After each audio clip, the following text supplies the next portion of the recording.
Yes,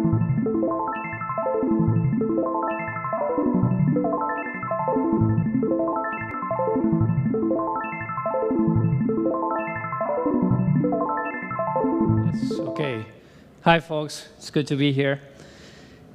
So, as Brian said, thanks, Brian. My name is Pablo. I'm in the research and protocol team at EdgeNode. This is one of the core dev teams in the graph, and we work in the protocol, as the name of the team says, that makes the graph work. So the graph is a lot of things, but among other things, it is a protocol for data.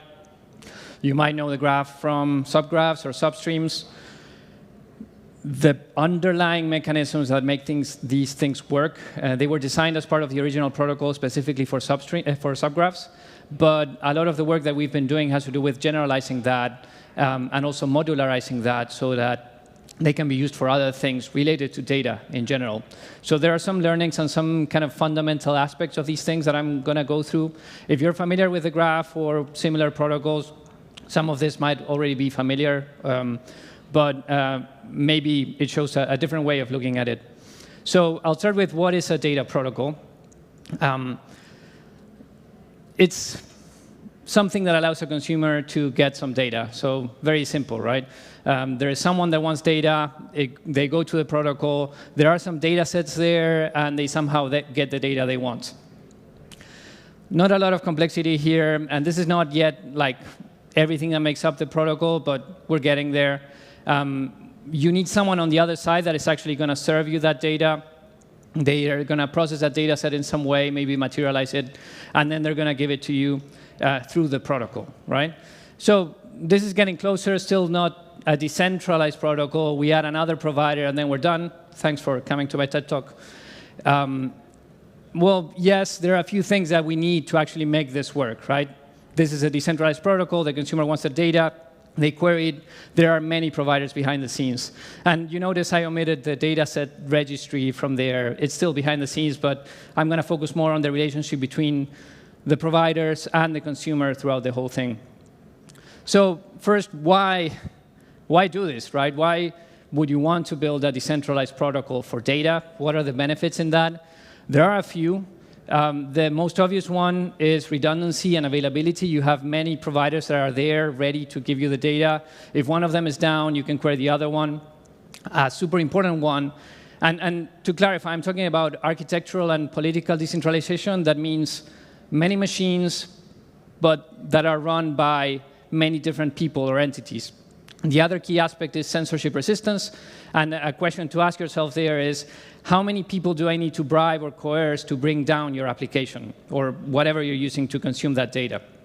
And an important aspect then is also avoiding vendor lock-in. If you've read Read, Write, Own, there's this idea of attract-extract cycles. You can have a very amazing centralized network, and you are attracted to it because it's useful to you, and then once everyone is using it, they can start extracting value.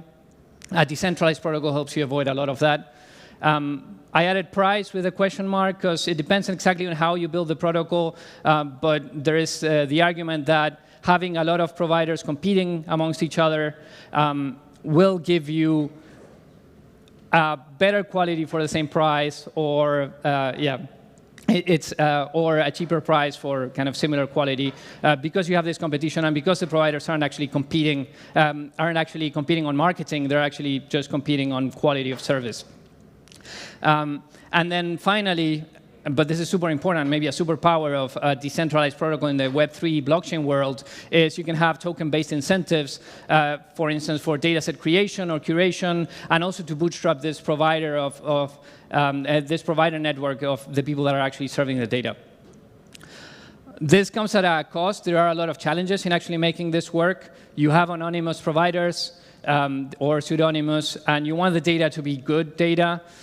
But at the same time, there may be malicious actors that can profit from giving someone bad data. If, I don't know, an application has a token, you flood that application with bad data, and you short that token, you could make a good deal of money doing that. So the typical way to try to avoid that is you go to someone who is reputable for that data. You go to someone you trust. But these are centralizing forces. These are barriers to entry for people who want to join as providers to a network. So you want to design a protocol in a way that Like, if you need those, OK, let's have them, but try to minimize how much you rely on those.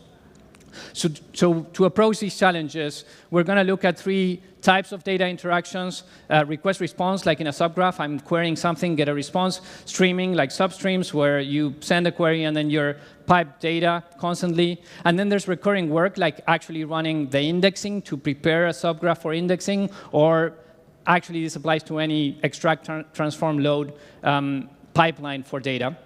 And there's 2 dimensions to consider that are provider abstraction, like how fungible are providers, and consumer abstraction, or permissionless access, how fungible are consumers for the provider.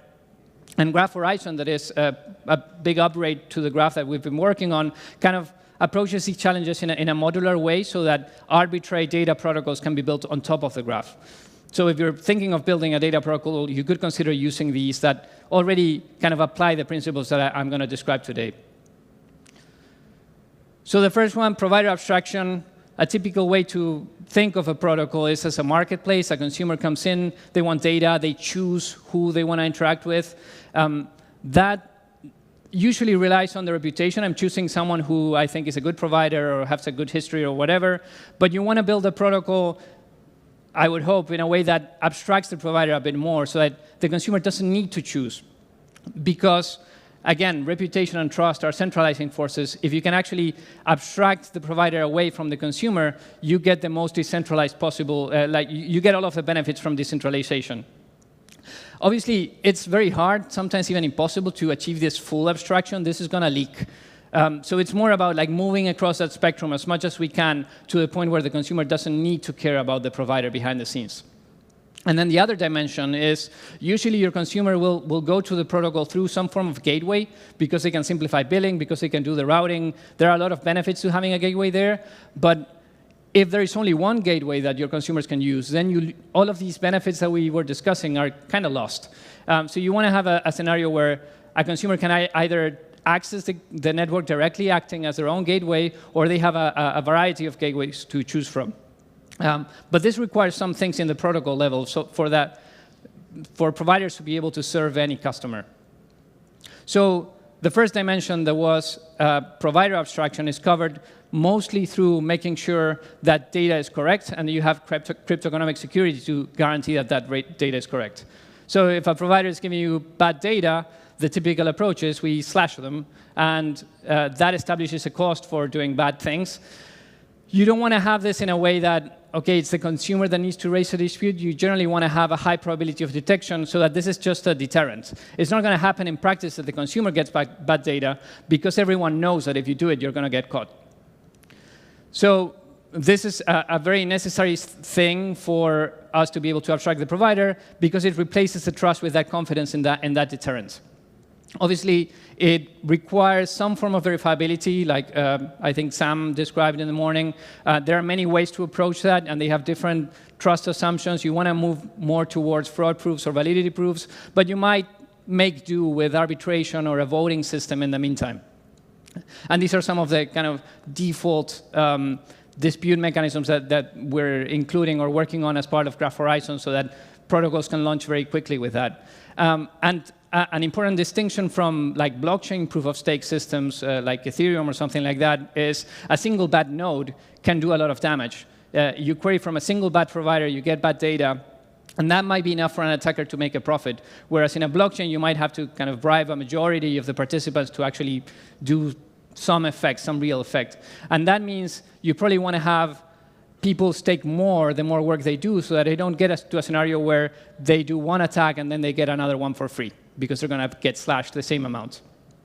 So Graph Horizon approaches this in this way by allowing providers to split their stake across different data services like subgraphs, substreams, some weird SQL product or whatever, and having like different ways to kind of account for that stake within each data service with this general idea of having a stake to fees ratio or some proportion of how much you have to stake based on how much work you're doing and how much risk you're exposing the network to in a way. And then the second dimension is a provider needs to get paid. They need to know that they're going to get paid. Otherwise, like, you're not going to work for someone without knowing if you're going to get paid. If that someone is anonymous, it's not someone that has a reputation or that you trust from before. So you need to prevent two risks. One is that the provider takes the money and runs if you pay in advance, and the other is that the consumer takes the data and runs if you do the work in advance. So usually there's going to be a gateway abstracting the billing there. The top example is for a request response, where the gateway usually is going to do the routing. The bottom example is the gateway just abstracts the billing, and then the consumer goes directly to the provider. But the key idea is you want to have a scenario where you pay in advance, but only enough that is not profitable for the provider because they have a cost of setting up business here to just take that money and run. And that is kind of essentially what we've captured in the timeline aggregation protocol that was developed by Semiotic in collaboration with Janot, that has this idea of sending a receipt together with each query, and then the provider, when they're not comfortable with how much outstanding debt there is, they can aggregate those receipts and redeem them on chain.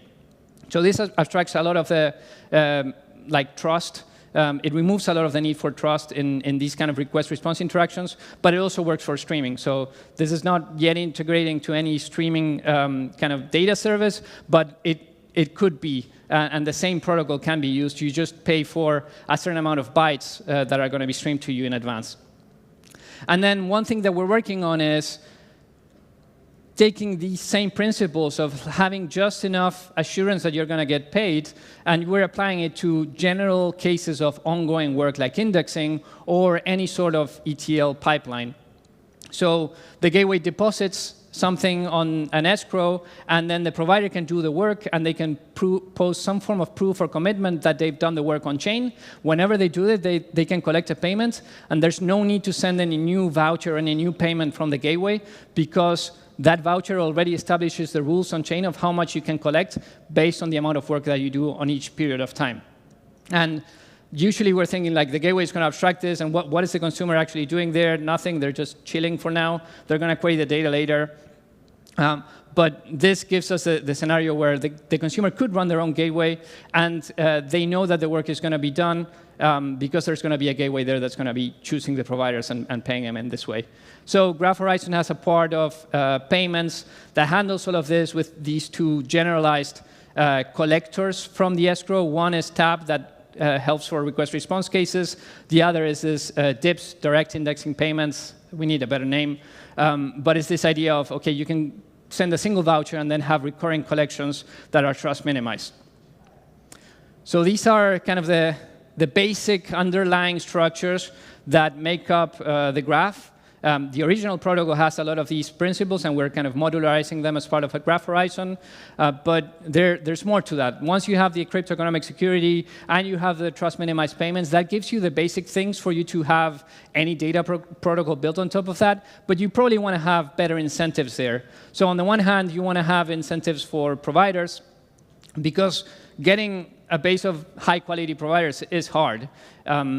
That is one of the best things that the graph has. That is this community of more than 150, I think, indexers that are very technical. They're very good at running infrastructure for this kind of data pipelines. And things like indexing, this kind of ongoing work, may need to be done without having a clear idea of how much query demand you're going to have for that later in time. So token issuance is a great way to bootstrap this. This is what indexing rewards do in the graph today. And there is a lot of ongoing work, a lot of ongoing research on how can we generalize that and improve that and make it more efficient and more useful for other kinds of incentives and for other kinds of data services like this. Obviously, it's not free. Issuance has a cost to everyone in the protocol. But if that issuance allows you to get this high-quality base of providers, there's a lot of value in that you get back from it. And then another step is, another thing to consider is the data is usually interconnected. You can have ETL pipelines that are composable. There's a lot of ongoing work in building data pipelines that are composable. But building them and building a particular subgraph, for instance, that can be valuable, or a substreams or something like that, organizing them, figuring out which ones are valuable, that's a lot of value added to a network. And there are two ways to incentivize that. One is issuance. In the same way as with indexing rewards, you could have issuance to incentivize other kinds of value creation. And another one is having fee cuts or something like royalties, where people consuming data are paying a small percentage of that query fee to the person who created that data set, or even an upstream data set that that data set depends on. So you could have like incentives for people to build data on top of existing data, and that way you could create a lot of value in useful information that people can come and consume from your protocol. And the diagram here shows something that is in the works. There's a proposal coming up, but the idea of being able to distribute fee cuts to a sponsor that pays for that initial indexing, and then that way you can like identify valuable data sets, you pay for the indexing, and then you get a reward when other people query it. And I think Rem might be in the audience who's actually working on that proposal. So these are kind of the general things. I saved my corniest meme for the end, but the idea is each of these things by itself doesn't give you the full thing that you need for a data protocol. When you combine them, you get this very powerful machine that allows you to serve arbitrary kinds of data in a lot of different ways to consumers with probably very high quality of service because you have this decentralized base of providers behind it. So yeah, that's it. Thank you. I think we have a few minutes for questions, if there's any.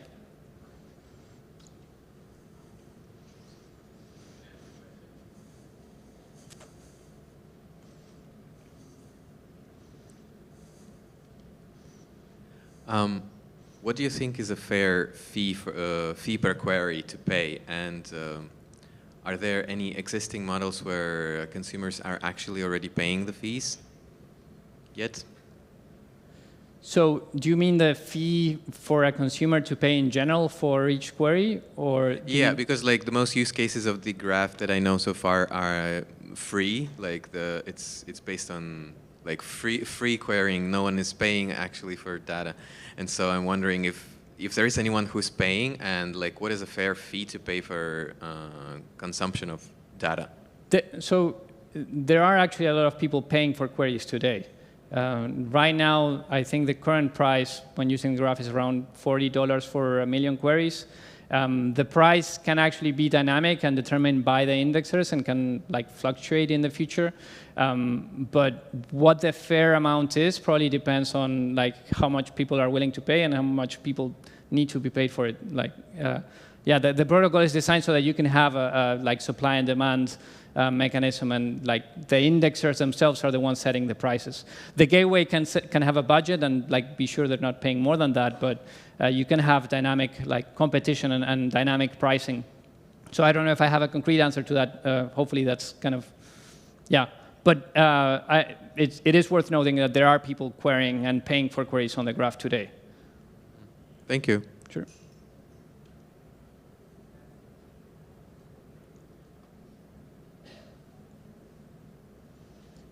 Hi, thank you for the presentation. I worked with the graph for a while, and I know that usually when you support a new chain, it is related to indexing the data on chain and getting this available for the consumers. So you kind of pay for a query, you get the data. But is there any supposed solution if the consumer is on chain? So it's a smart contract on chain, which is getting the data.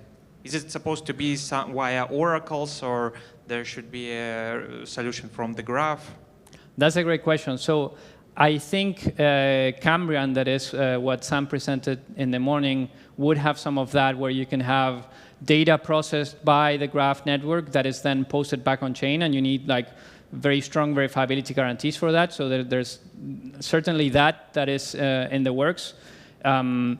And then, but in general, kind of the payment mechanism that I described for indexing can also be used for anything that you're posting the data on chain, because you can collect payment at that time. So I wouldn't say there's something that exists right now that does that, but there's certainly kind of the base of the protocol does allow for that. Got it. Thanks. Sure.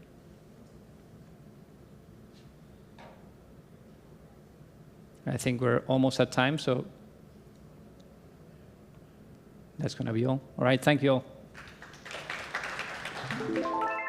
all.